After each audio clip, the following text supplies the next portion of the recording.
Hello students, आज की class में हम डीएलएड प्रथम सेमेस्टर के मैथ विषय के महत्वपूर्ण बहुविकल्पीय प्रश्नों को सॉल्व करेंगे। परीक्षा बहुत ही जल्द होने वाली है, इसलिए हम जल्दी से जल्दी सभी महत्वपूर्ण प्रश्नों को सॉल्व करेंगे।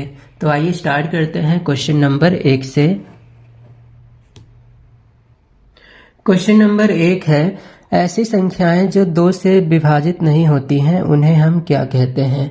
तो यदि किसी संख्या का 2 से भाग ना हो तो वह संख्या विषम होती है, जैसे 1, 3, 5, 7, 9, 11, 13।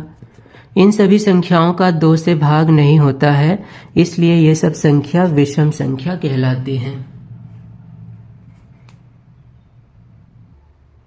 इसी प्रकार 2, 4, 6, 8 आदि संख्याएं क्या कहलाती हैं।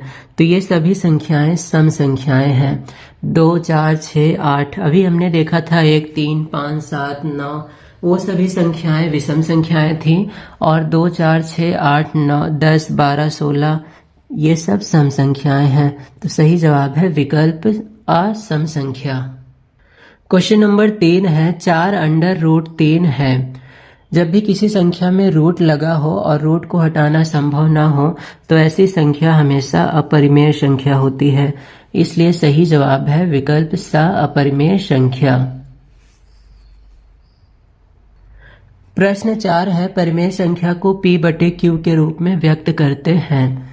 तो यह सही बात है। परिमेय संख्या ऐसी संख्या होती है जिसे हम P/Q के रूप में लिख सकते हैं, जहां P और Q पूर्णांक होने चाहिए तथा Q not equals to 0, Q का मान 0 ना हो। तो यहाँ पर यह बात सत्य है कि परिमेय संख्या को P/Q के रूप में लिखते हैं। मूल्यांकन से किन पक्षों से संबंधित सूचना प्राप्त होती है।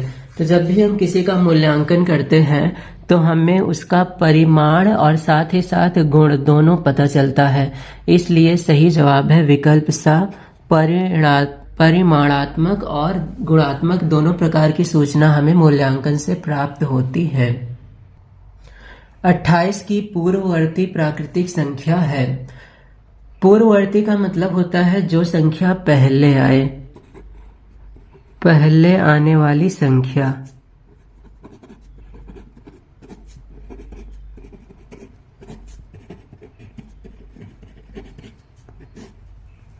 अब 28 के पहले आती है 27, तो सही जवाब है विकल्प अ। 27 28 की पूर्ववर्ती संख्या है, और इसी के स्थान पर अनुवर्ती पूछा होता तो बाद में आने वाली संख्या 28 के बाद आता है 29, तो अनुवर्ती हो जाता 29। तो पूर्ववर्ती है 27 और अनुवर्ती है 29। पूर्ववर्ती 28 का हो जाएगा 28 - 1।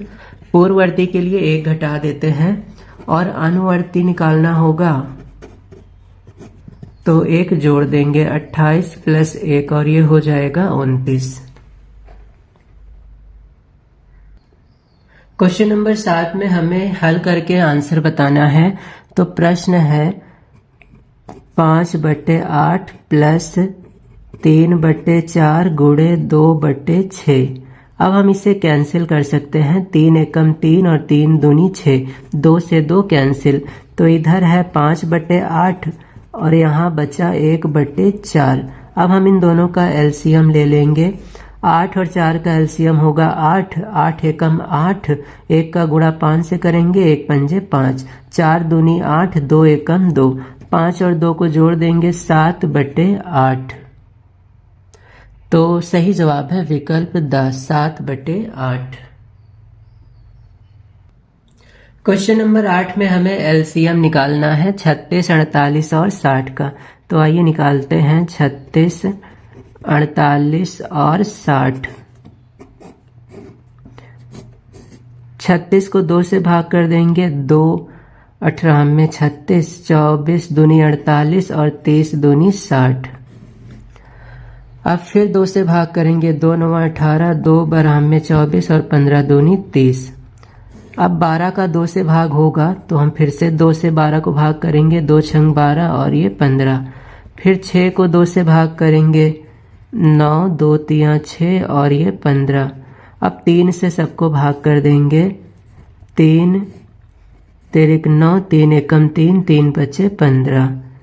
फिर 3 से भाग करेंगे, 3 एकम 3 और 5 को 5 से भाग करेंगे, 1 1 और 5 एकम 5। अब इन सबका हम कर लेंगे गुणा। 2 गुणे 2 गुणे 2 गुणे 2 गुणे 3 गुणे 3 गुणे 5। गुणा करने पर जो भी आएगा वो हमारा आंसर होगा। 2 दूनी 4, 4 दूनी 8, 8 दूनी 16, 16 और ये 3 गुणे 3 9, या 16 गुणे 5, 16 पंजे 80 और 80 में हम 9 का गुणा कर देंगे तो 8 9 72 और 1 0 720। तो सही जवाब है विकल्प द 720। पहले हमने इनका गुणा किया, ये हो गया 16, 3 और 3 का गुणा 9 और ये 5। फिर 16 पंजे हो गया 80 और 80 में 9 का गुणा करेंगे, 8 9 72। क्वेश्चन नंबर 9 में हमें HCF बताना है 12 24 और 36 का। तो इसके लिए हम तीनों का करेंगे गुणनखंड। 12 24 और 36 का 12 का गुणनखंड होगा 2 गुणे 2, 2 दूनी 4 और 3 12। 24 होता है 8 गुणे 3, 2 गुणे 2 गुणे 2 गुणे 3 और 36 होता है 9 चौक 36, 2 गुणे 2 गुणे 3 गुणे 3, 2 दूनी 4 3 12 3 36। अब HCF वह होता है जो तीनों में कॉमन हो। तो तीनों में हम ध्यान से देखें तो 2 बार 2 कॉमन है, 2 बार 2, 2 बार 2 और 2 बार 2। तो LCM होगा 2 गुणे 2। HCF बराबर 2 गुणे 2 और ये आएगा 4।